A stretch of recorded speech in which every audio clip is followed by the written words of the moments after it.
Bonjour, bienvenue dans cette série de vidéos dans laquelle je teste les agents de code pour avoir un agent de code autonome comme copilote. Alors, si vous vous rappelez bien, la dernière fois, j'ai commencé à tester Claude et je vous montrais un peu comment utiliser Claude Code avec d'autres modèles. Voilà. Donc, dans la dernière vidéo, j'avais testé Claude Code Proxy, Claude Router avec GPT-5.2. Oui. Et voilà, c'est la configuration que je vous ai montré. Alors, de par mes expérimentations, je sentais que GPT-5.2 ne faisait pas aussi bien que Opus. Juste un exemple tout bête. Lorsque je lance Claude Code avec le proxy, peut-être que c'est le proxy qui ne supporte pas tous les endpoints que Anthropic utilise voilà, pour Claude Code. Mais peut-être que c'est ça, je ne sais pas. Mais bon, voilà. Au lieu d'utiliser 5.2 avec Claude Code, je pense que ce serait préférable d'aller utiliser Codex. Parce que, oui, c'est sur ça que OpenAI a bossé. Donc, pour la petite anecdote, quand je lance le Claude Code dans un répertoire de code avec 5.2 et je prends un Sonnet ou un Opus, la réponse de Claude est différente. Avec les modèles anthropiques, Code te dit bonjour, je suis dans le code qui est en Go, nanana. Alors, qu'est-ce que tu veux ajouter comme feature? Quand je le fais avec la 5.2, bah, il te dit juste un bonjour générique. Je me suis dit, ah, le code, les modèles d'entreprise sont prêts à coder dans la code base avec Claude. Mais 5.2, bah, il faut déjà que tu l'utilises Go et que tu es dans un répertoire de code et ainsi de suite. Donc, je me suis dit, bon, je vais perdre du temps en utilisant cette méthode. Donc, pour ça, je me suis dit, allez, je pars avec Anthropic. C'est vrai que je voulais pas dépenser des sous, mais je voulais pas non plus perdre du temps. Du coup, j'ai pris l'abonnement de 17 dollars qui fait 21 euros de mémoire TTC. Ok? Bah, euh, ou 20, ouais, c'est ça, 20, ouais, c'est 20 dollars par mois, oui. Ah, ça fait 21 euros TTC. Et c'était assez intéressant. J'ai commencé à coder, et ainsi de suite, mais la limite que j'ai, c'est il y a 5 heures une fenêtre de 5 heures dans laquelle on a un quota. Et ce quota, je l'explose très rapidement. Par exemple, la capture que je vous ai faite ici, en voyant là, allez, je prends le marqueur, voilà. En voyant là, je suis à 100% et il me reste 15 minutes pour le renouvellement du quota. Donc ça veut dire en 45 minutes, j'ai explosé le quota qui m'était alloué. Et voilà. Donc ça veut dire que j'explose le quota très rapidement. Du coup, je cherchais une alternative, les solutions plutôt. Des solutions pour pouvoir toujours bosser avec celui de 20 euros, de ne pas passer à 100 dollars, 200 dollars et tout. Ouais, bon. Quand j'aurai les sous, je passerai à 100 dollars ou 200 dollars. Mais bon, voilà. Je voulais bien déjà utiliser celui-là. J'ai plein de pistes. La seconde piste, la première piste simple à exploiter, c'est d'avoir un autre modèle aussi qui s'interconnecte bien avec Cloud Code. Et sur les réseaux sociaux, bah, on a le modèle GLM7 euh, de ZI. On a aussi le Midmax. Mais selon les sondages et tout, apparemment le GLM7.4 marche un peu plus mieux avec Cloud Code. Donc je suis parti dessus. Donc j'ai pris l'abonnement de 6 dollars par mois. Bon, je l'ai pris en période de fête, donc ça m'avait coûté 3 dollars. Mais bon, à partir du mois prochain, je vais payer 6 dollars par mois. J'ai pris le Lite. Et déjà, dans le Lite, vous voyez qu'on a 3 fois d'utilisation que le plan qui est là, le plan anthropique. Donc ça, c'est sympa. Et pour vous dire, depuis que je l'utilise, j'ai jamais atteint le quota. Si ce n'est sur les outils, Web Search, Reader et tout ça. Ici, par exemple, j'ai jamais atteint le quota. Je suis toujours dedans. Et vous pouvez aussi prendre le second qui est à 15 $, qui lui a 5 fois plus de quotas que le plan pro le plan pro, voilà, j'y suis arrivé, d'Anthropic. Et apparemment, il est plus rapide que le Lite. C'est vrai que le Lite, il est un peu lent, mais bon, ça fait l'affaire. Concrètement, voilà ce qu'ils affichent comme leaderboard. Donc, GLM 4.7, il est très proche d'Opus en termes de code. OK. En dessous, on a GPT 5.2. OK. Donc, pour vous dire que, bon, c'est une alternative sérieuse pour Claude Opus. Alors, comment est-ce que je l'utilise? Donc, Claude simple, j'ai juste un alias. J'aurais pu utiliser Claude aussi directement, mais c'est parce que j'utilise le Dangerous Keep Permission pour qu'il ne me fatigue pas à me demander les permissions pour les outils de base. OK? Bon, derrière, j'ai des hooks pour bloquer les trucs dangereux. Et j'ai une fonction tout ça, c'est dans mon ZSH RH. Donc, si vous êtes en bash, ce sera bash.rc. Voilà. Et ici, j'ai une fonction qui, voilà, c'est très simple, utilise les variables d'environnement d'Anthropic et met plutôt mon token que je récupère dans mon interface. J'ai ZI, voilà. Et voilà l'URL, le endpoint de ZI à utiliser pour Anthropic. Et après, je relance la même commande, mais cette fois-ci, je change juste le chemin du settings. Parce que par défaut, Claude lui-même, il voit dans home.claude /setting.json. Donc, moi, j'en ai créé un qui s'appelle zi.settings.json et que j'utilise. Je vais vous montrer tout à l'heure comment ça se fait, tout ça. Et concrètement, comment est-ce que j'utilise pour coder? J'utilise Opus. C'est pour ça que je crame très rapidement mes tokens.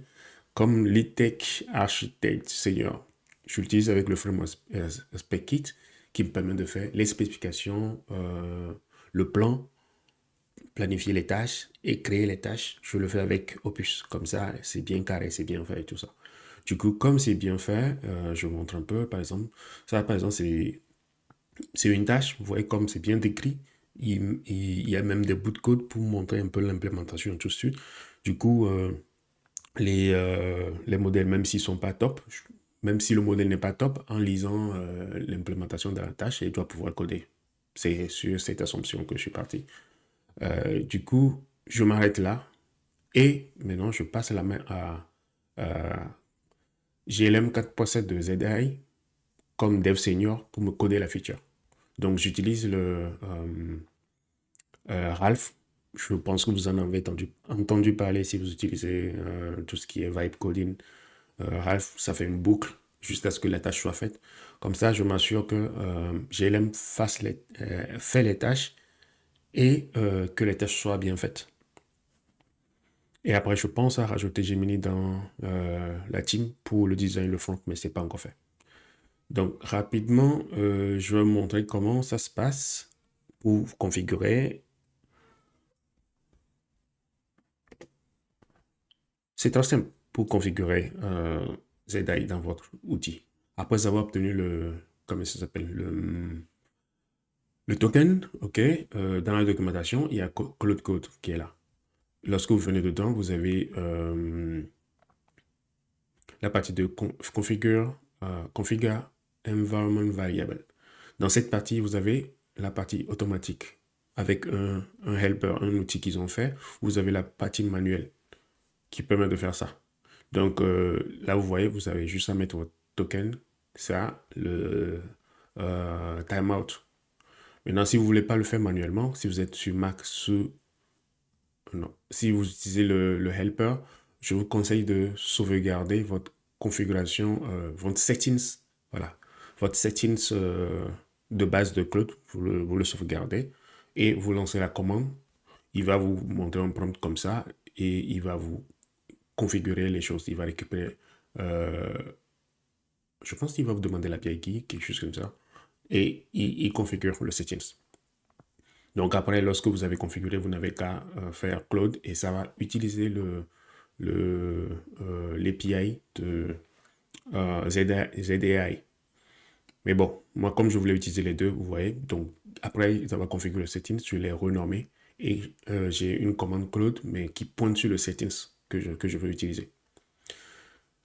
Donc, on peut manuellement aussi rajouter des variables d'environnement pour dire, OK, pour Opus, utiliser l'M7, pour Sonnet, utiliser l'M4.7, ou pour IQ, utilise celui-là, mais je vous conseille de ne pas le faire parce que eux-mêmes, ils le font directement chez eux. Voilà, si vous voulez le faire chez vous, c'est ça. Mais eux, ils le font automatiquement dans leurs API, ce qui fait que quand ils auront d'autres modèles, ce sera automatique. Par contre, si vous le faites manuellement, s'il y a d'autres modèles, c'est à vous de venir changer. Voilà.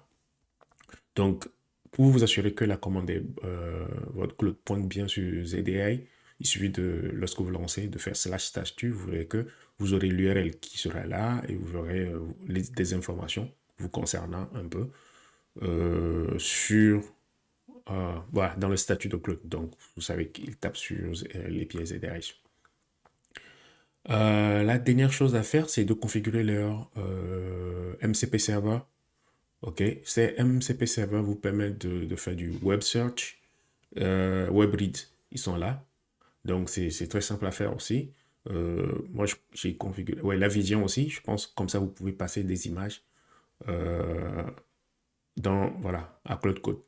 Voilà, vous voyez, il peut analyser les images, les vidéos. Donc comment ça se fait? Bon, il y a un quota dessus, hein. Donc bon, vous verrez le quota. Donc c'est toujours avec les API key, mais ils ont, voilà, voilà un peu la commande pour le faire. Quand vous faites Claude MCP add, moi S user, ça, ok, bon, c'est à remplacer. Bon, c'est l'API qui est à remplacer, donc vous remplacez votre API key, c'est le fait. Maintenant, ce que ça fait, voilà. Si vous voulez aussi, vous pouvez le faire manuellement, c'est ça. C'est ça un peu la config, votre API key, ainsi de suite. C'est assez sympa parce que comment est-ce que moi je l'utilise? Ça remplace le web search de Claude. Donc, ce que ça fait, c'est ça écrit directement dans, comment ça s'appelle?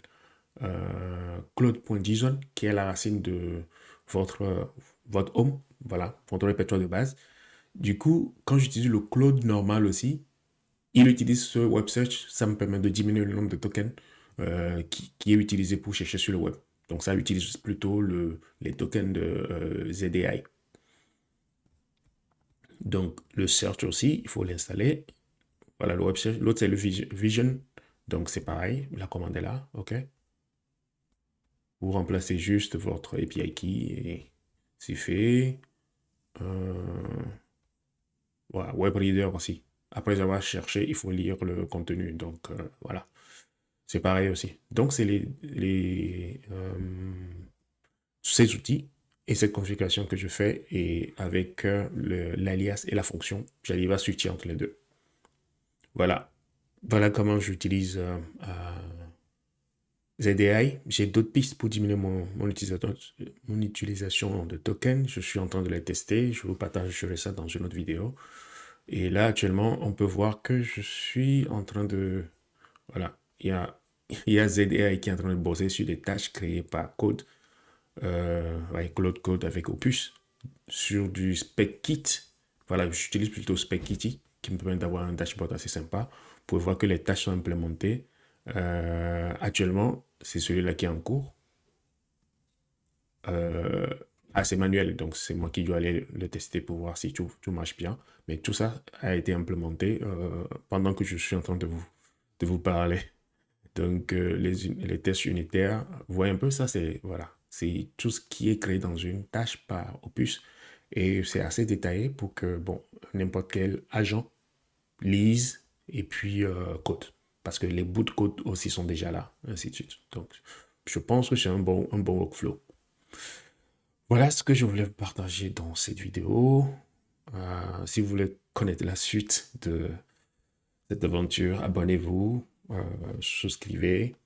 Je mettrai en place bientôt une newsletter, comme ça je pourrai pousser les trucs que je teste de temps en temps avant de faire des vidéos, parce que les vidéos, ça prend du temps et de l'énergie à faire. Merci, à plus.